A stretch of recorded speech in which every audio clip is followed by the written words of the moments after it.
governor of Anambra State, Chukwuma Soludo, last week launched the Operation Udo Gaachi Security Network, ostensibly in response to calls from concerned stakeholders in the state to arrest worsening incidents of violent robberies and kidnapping around the state. The security outfit takes effect under the Anambra Homeland Security Law 2025, which was recently signed by the governor. However, this arrangement has come under a lot of scrutiny and criticism regarding the real intention for its establishment. For answers, we are now being joined by Dr. Okpara Ejimofor, who is the National Publicity Secretary of All Progressive Grand Alliance.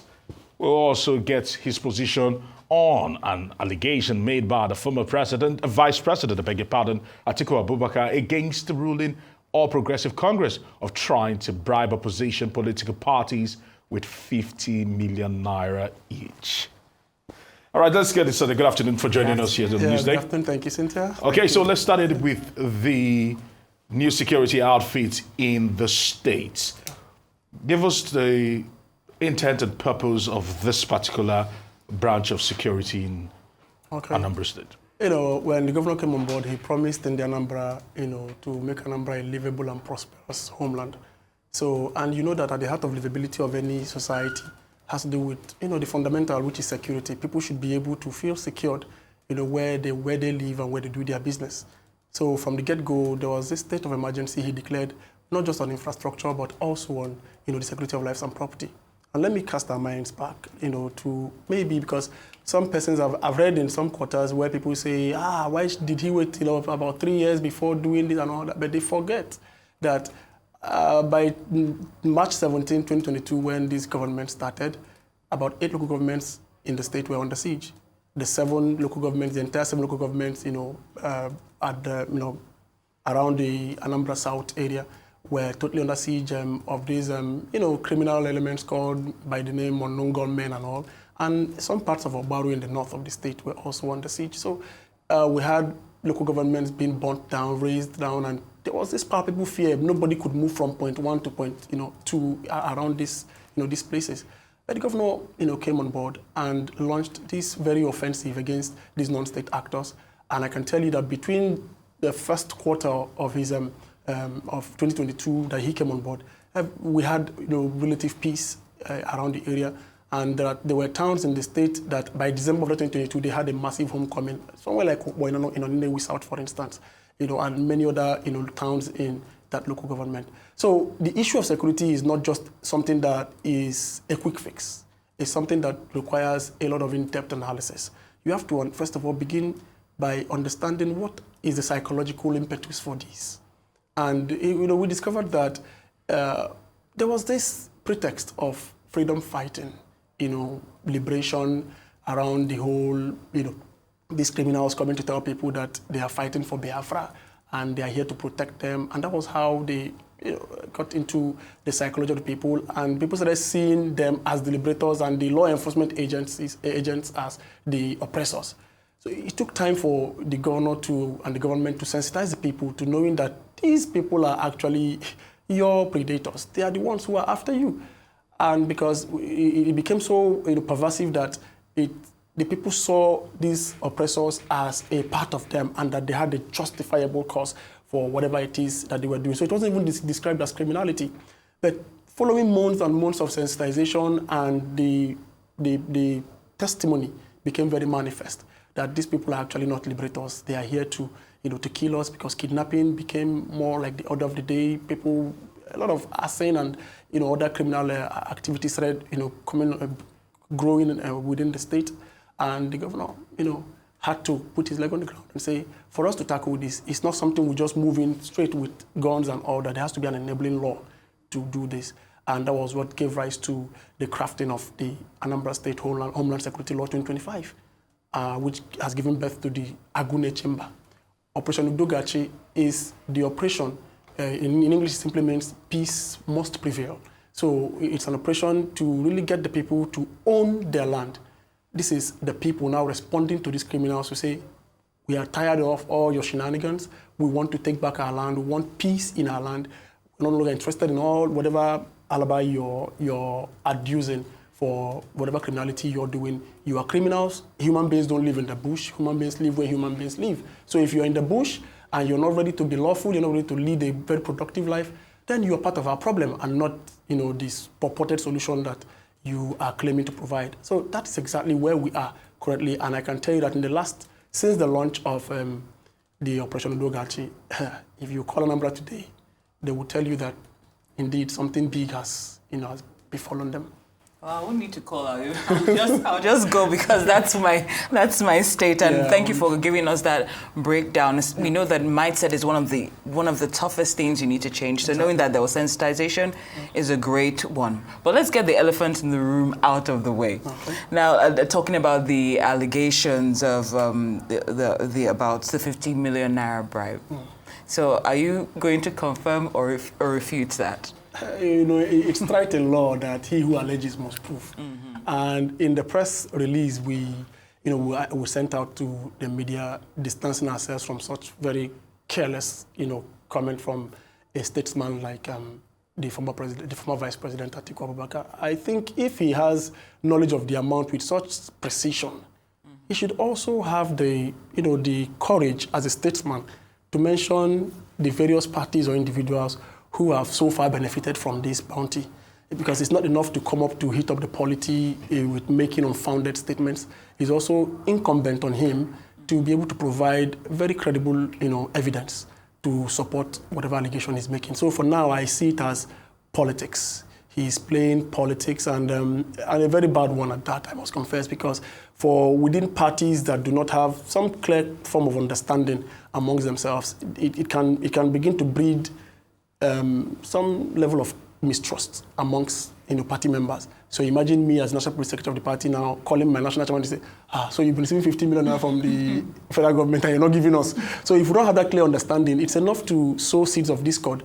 And maybe that's exactly his intention, so as to be able to launch whatever coalition they are looking for. But trust me, it's not the right path with regards to deepening our democratic experience as a country. Yeah. Right. As it stands right now, if we were to get back into the shaping of the security architecture in your state, Anambra State, some are a little bit uncomfortable with the fact that the state government is now mandating hotels and landlords to begin to profile their guests and tenants. We're Nigerians. We shouldn't be profiled because as much as possible, in as much as we want to be security conscious, but don't you think that is going too far? Okay, let me begin on this premise. There was a book written by Viktor Frankl titled Man's Search for Meaning. In that book, Frankl said something that an abnormal behavior in an abnormal situation is a normal behavior. Now we are in a precarious situation where we have discovered a lot of enablers to criminality. And the only way you can actually nip criminality in the bud is to look at, how do I say it now, to disable the enablers. Because if you just keep quiet and want to assume that these things border on fundamental human rights, the persons you are trying to protect are, by their conduct or attitude, also infringing on the collective safety of society. So where do we put it?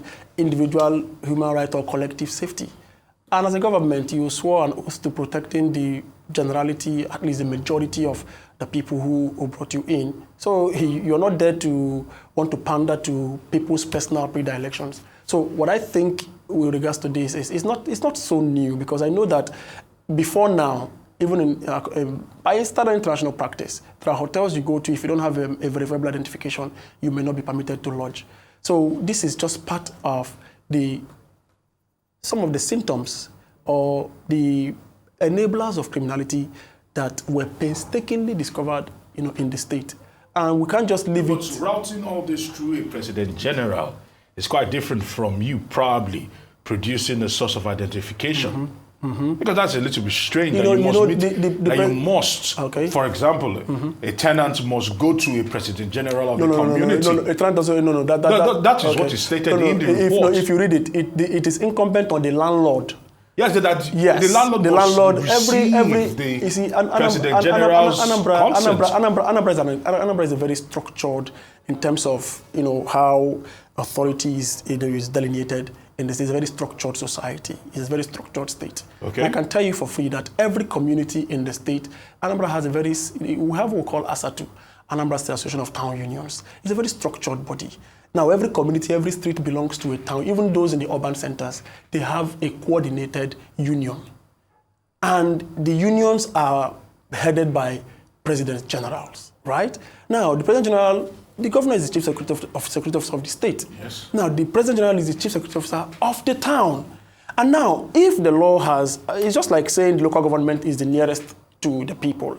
The town union system is the closest, somebody will say the very root of the grass, to the people. So, and for every PG, it's more or less like, I know my people and my people know me. So if there's a strange person who walks into a community, for instance, it is the PG who let me give you just very big example. Belongs to another political party that probably the president general doesn't like the person and he decides that he will not grant the consent. What happens at that point? The law is straightforward. It's not the law is not vindictive. It provides you the opportunity to clarify yourself. If whatever it is something to the PG will be subject to verification. It's not like a fiat on the PG to say you are a criminal. No, the PG doesn't have the right to say you're a criminal. It is subject to what you present to him.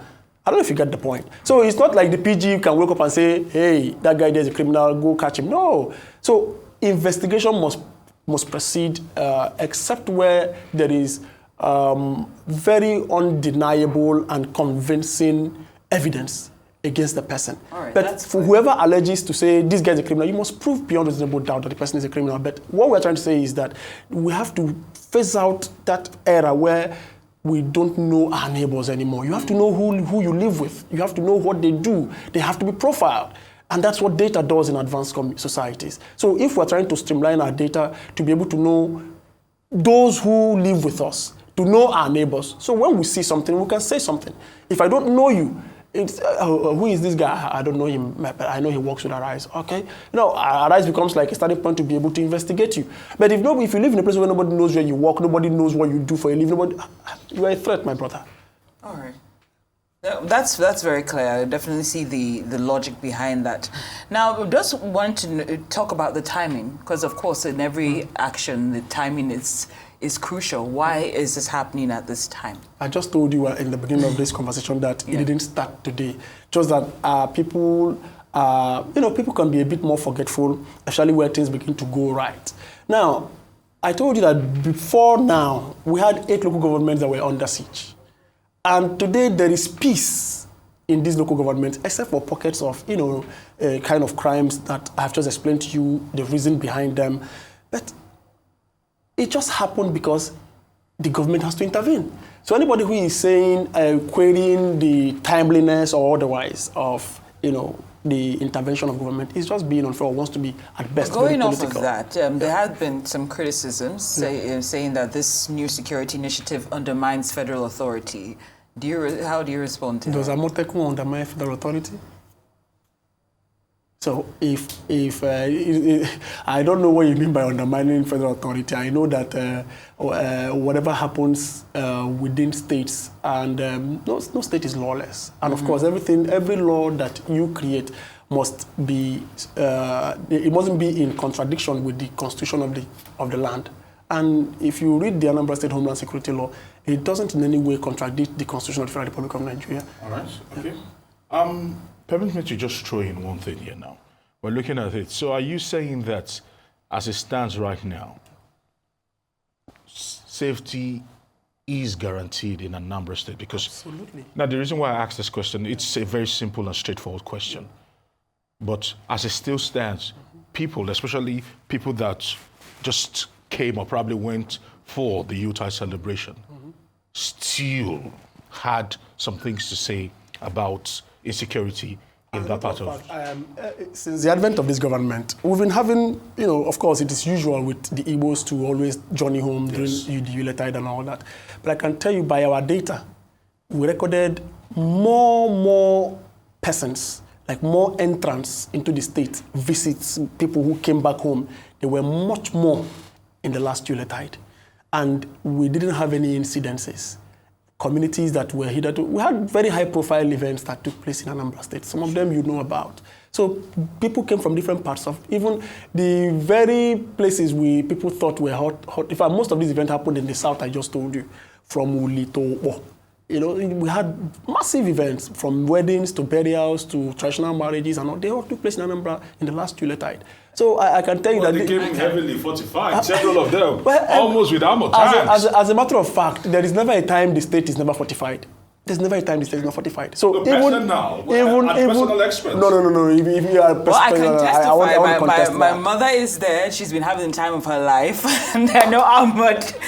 So you see, this is third-party validation. But I must say, since you're talking about data, data is so important. Yeah. What metrics are you going to use to measure the success of these new security measures? Security, it's more or less, as much as it's not a very tangible commodity like your phones and all that, it is a feelable commodity. And I tell people that security is psychological. If you live in an environment where you don't feel safe, no matter whatever anybody does to you, you would always feel unsafe or insecure around there. Now, one of the major metrics is that we're going to use to measure, success, which of course is already playing out, is the fact that people are already, of their own volition, accepting and confessing to the fact that they feel safer than they ever were, in Anambra today. So anywhere you go to in Anambra, of course, what follows, security. I saw you guys just read the news today, and you saw that as of yesterday, the deputy head of missions of the Embassy of Japan in Nigeria was in Anambra yesterday. He came with other members of, international organizations like the UNOP. They were in Anambra yesterday. And finished the program, everybody left in peace. I can tell you that UNDP has an office in Anambra State, and many more of such development partners are flooding into Anambra, and they can't go to a space where there is insecurity. I can tell you for free that Anambra, as of today, is having a lot. There's this resurgence of trade and investment into the place. So everybody's just saying, point us to the place, and we'll do it. And I can tell you for free that the state government is ready for them, because as of today, we have our rail master plan ready. We have the AMIC, that's Anambra Mixed-Use Industrial City, that is also, that is ready for people to sign up. And just November last year, we had the Anambra State Investment Summit, the second edition of it. And we had lots of MOUs signed, with many of them in different levels of completion. So this is a state that is ready, not just for, Nigeria, but for the world. So Anambra is your choice destination, where you can invest, live, and enjoy happily. Dr. Ejimofor, I want to say thank you very much. Thank you very much for joining us here on Newsday, because he is the National Publicity Secretary of the All Progressive Grand Alliance. Thank you for joining us today.